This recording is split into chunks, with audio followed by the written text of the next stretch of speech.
How to set a primary and secondary phone. When two or more paired phones are within range, the phone set as the primary will automatically connect first.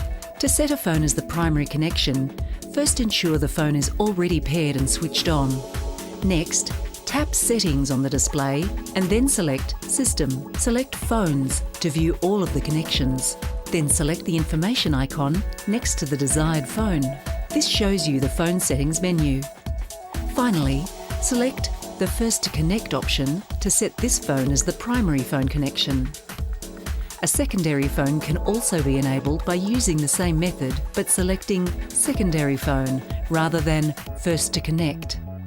This means the phone will be paired simultaneously with the primary phone, however it can only receive incoming calls.